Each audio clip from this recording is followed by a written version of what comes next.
Assalamualaikum. My name is NORDALIELA Mohd Rusli. I am from University Malaysia Sabah, and today I will present a scoping review on the evolution of anti-money laundering detection methods using bank transaction data, covering studies published between 2012 and 2025. Rather than comparing algorithms purely by accuracy, this review focuses on something often overlooked, which is the quality and the history or the original of the data used to validate these methods. This turns out to be critical for understanding why many advanced anti-money laundering models struggle to move from research into operational banking systems. Money laundering remains a persistent threat despite decades of regulatory effort. In response, anti-money laundering detection has become increasingly data-driven, moving from rule-based systems to machine learning and more recently graph and deep learning models. However, there is a growing disconnect. As methods become more sophisticated, the data sets used to validate them often become less realistic. Many studies report impressive performance without clear evidence that the data reflects real banking environments. A key gap in the literature is that anti-money laundering studies rarely distinguished between dataset types. Synthetic data, simulator-generated data, and real bank data are frequently treated as equivalent. At the same time, very few studies use forensic or law enforcement-linked datasets involving confirmed laundering cases. This makes it difficult to assess whether reported performance translates into real-world effectiveness. This review has three objectives. First, to examine how anti-money laundering detection methods have evolved over time. Second, to link these methods explicitly to the type of data used.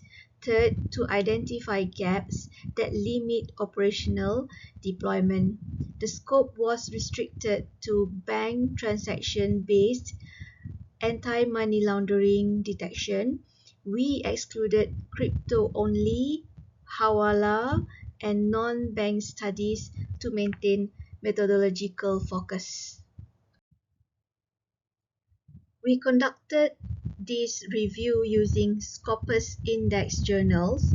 Studies were included if they focused on anti-money laundering detection using bank transaction data.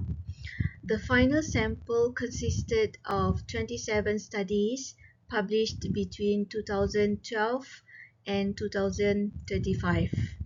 The key methodological contribution is an evidence tier framework that classifies studies based on dataset provenance or the history of the data or the origin of the data rather than algorithm type alone. In this slide, we have the four evidence tiers. Tier A plus includes forensic or law enforcement datasets involving confirmed laundering cases. Tier A includes real operational data from banks, such as suspicious activity reports, labeled transactions, SAR. Tier B combines real data and synthetic data, and Tier C relies entirely on synthetic or simulator-generated datasets. So this framework allows more meaningful interpretation of model claims. Out of the 27 studies, only 4 used Tier A plus forensic datasets. The majority relied on Tier A operational bank data, while a substantial minority used hybrid or fully synthetic datasets. It shows that most anti-money laundering research is validated without access to the strongest forms of empirical evidence. Next, we will look at the methodological evolution from 2012 until 2025. From 2012 to 2016, anti-money laundering research was dominated by rule-based systems and clustering approaches. These were transparent but inflexible and generated high false positives. Between 2016 and 2020, supervised machine learning became dominant. Models such as random forests and SVM support vector machines improved accuracy but remained heavily dependent on scarce and noisy SAR labels, which is suspicious activity report labels.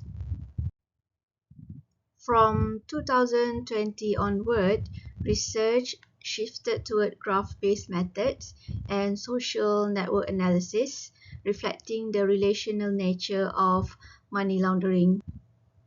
More recent work adopted graph neural networks and temporal graph hybrids to model multi-hop flows and evolving behavior. While powerful, these models introduce challenges related to data requirements and interpretability. Next, we will look at the evidence tier versus method type. So from here, we can see that tier A plus and tier A studies are being used in graph analysis and also to prioritize alert. And for tier B studies, to address class imbalance using generative adversarial networks or autoencoders. And then for tier C, studies emphasize on deep learning and scalability, but their performance claims could be interpreted cautiously due to the synthetic bias. Several limitations recur across the literature, which are scarcity of labeled laundering data, reliance on synthetic data sets, limited temporal modeling in earlier work, and interpretability challenges in deep models. And the core issue is that methodological innovation has progressed faster than access to realistic and shareable data.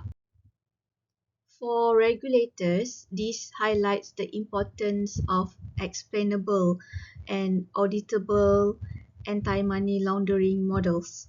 For banks, graph-based methods align well with real laundering behavior, but data silos or data scarcity availability remain a major barrier. For researchers, transparency about dataset originality or the history of the dataset is essential, and performance claims should always be qualified by evidence tier. In conclusion, this review contributes an evidence tier framework for anti-money laundering research, clarifies how detection methods relate to data realism, and identifies systemic validation gaps. The key message is simple: future progress in anti-money laundering detection will depend less on inventing new algorithms and more on improving access to credible, high-quality banking data. Thank you, and I welcome your question.